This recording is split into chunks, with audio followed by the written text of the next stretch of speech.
Hi Year Ones, it's Mrs. Sweeney with our maths learning today. Now, we're going to start off our week to just refresh and jog our memory with our learning in our maths so far. Okay, so all you need is a journal or your book and a pencil. For today, you need today's sheet, which hopefully you would have printed off or you would have in your pack that was collected, and you will need your learning partner because we're going to look at some of our maths fluency today to help our learning, and also to build on our addition and subtraction facts that we have been learning before half term. So when you've got all of that, we are going to begin. Okay, today we're going to brush up on some key math skills, okay? And the first skill that we're going to look at is aggregation. Now, if you've never heard of this word before, it is something that a lot of people use in grown-up language in professions, but it is actually quite a vital mathematical skill, and you have already been doing it. Now, pause the video, have a stab at guessing what you think it might mean. If you're not sure, ask your mummies and daddies, and if you discover what it means, you can come back and we will unpack it here together. Well done, Year One, for having a go at guessing what aggregation means. Now, aggregation simply means that you're putting things together into a cluster or a group. So you're putting things into a group, or numbers into a group. So you're making a group of a certain amount when you've seen a whole number.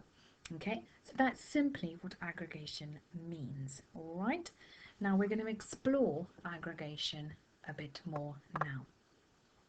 Look at this image in front of you, and just by looking at the image, can you give me some number stories that you can tell? Okay, and the second part of my question is, if you have got some number stories, can you put them into a number sentence?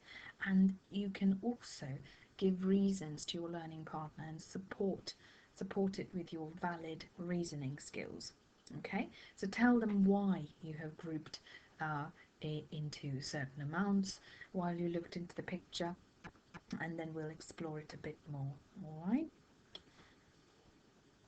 well done for getting through that bit. Now here I have scaffolded it a bit more for you. So okay, I'm going to get my pen out. I'm going to use my blue pen. Okay, so it says, I have so many red hats. So how many red hats do I have? I've got 1 and 2. So I'm going to write here, I've got 2 red hats. That's right, so I've grouped them into colours. All right, so I have so many blue hats. Okay, how many blue hats have I got? I've got 1, 2, 3, 4. I've got 4 blue hats. Now, is it only by colour that you can group them? Can you group them by shape? You've got some bobble hats, you've also got some square beanie hats as well.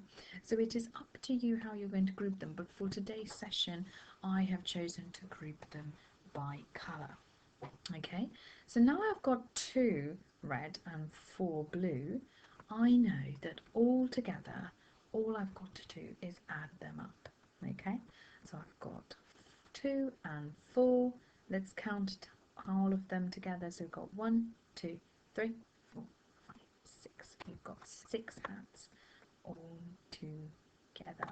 Now, under this image, there are some number sentences that we can write based on these aggregation skills that we have used. So pause the video here. Could you please use your knowledge that we have now uncovered together to write a couple of number sentences, or one number sentence that you can see already as soon as we've come to know of our groups. Oh, hello, sorry, my slide has jumped there. So have a go at writing your number sentence, and then we will come back together to explore it a bit more.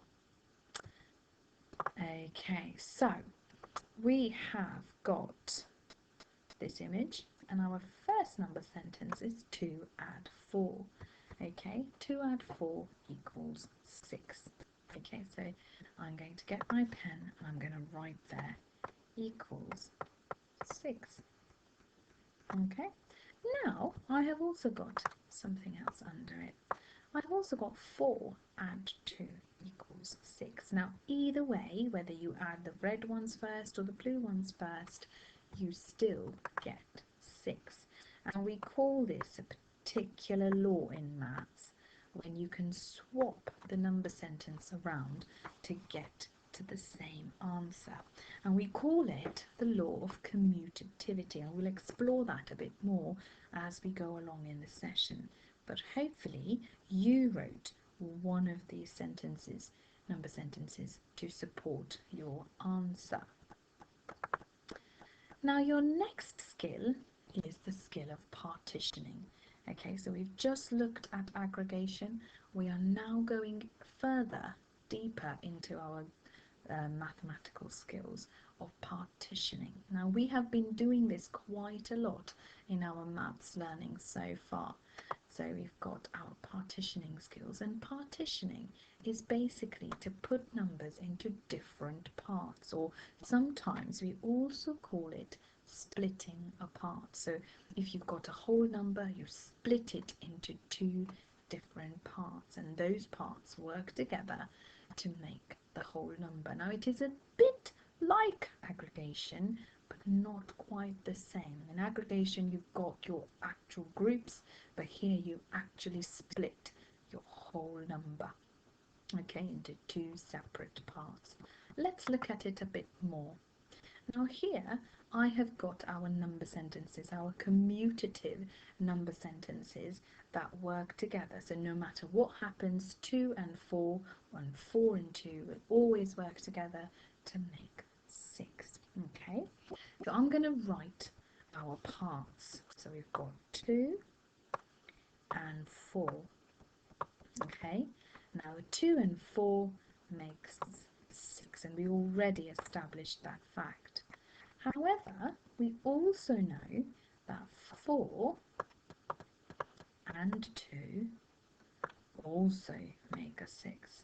Okay, so that's why they are working together, and that's why they're commutative in their relationship. And they, in a way, you can say that those 2 numbers talk to each other to make sure that they end up with the same result.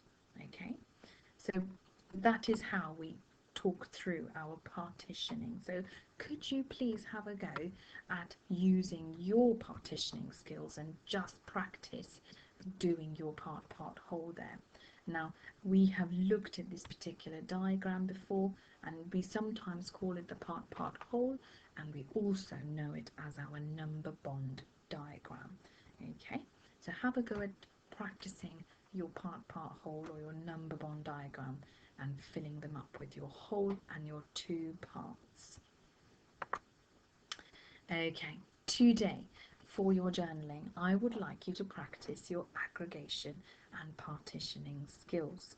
Now I've got my part whole model, or my number bond model here, and what I would like you to do, as we've just covered here, we've talked about our aggregation and our partitioning skills, but this time we're using a different image. Now this time you might want to group the flowers by colour again, and I'm going to show you today's sheet. The first part of your sheet is to look at the image. You're going to tell me how many there are altogether and what are your 2 different parts. Okay, so there's, you've done your partitioning.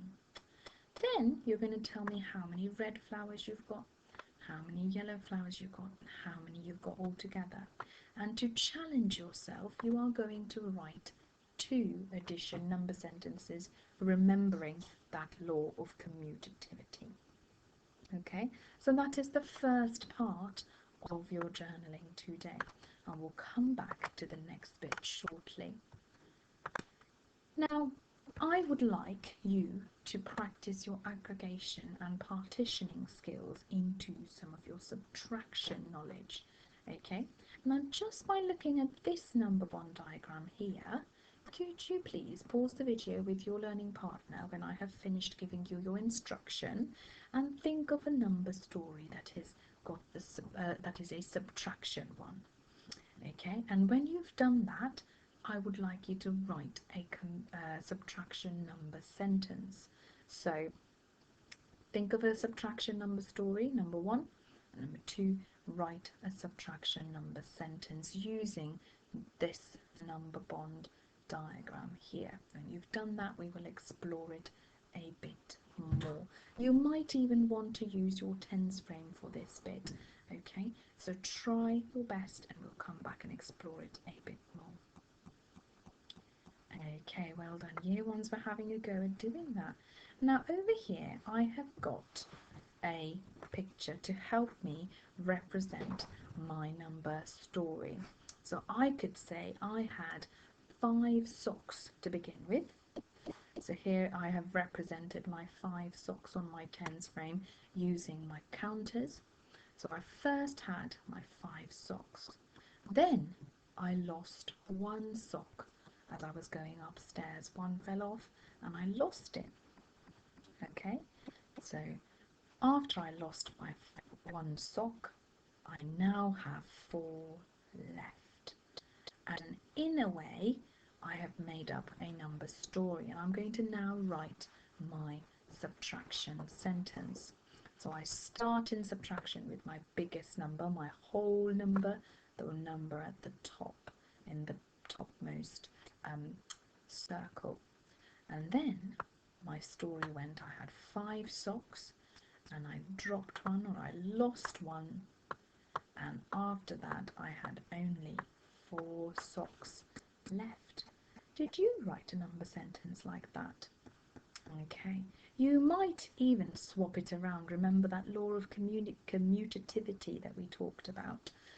You could say I had 5 socks, but then I dropped 4, and that left me with only 1 sock.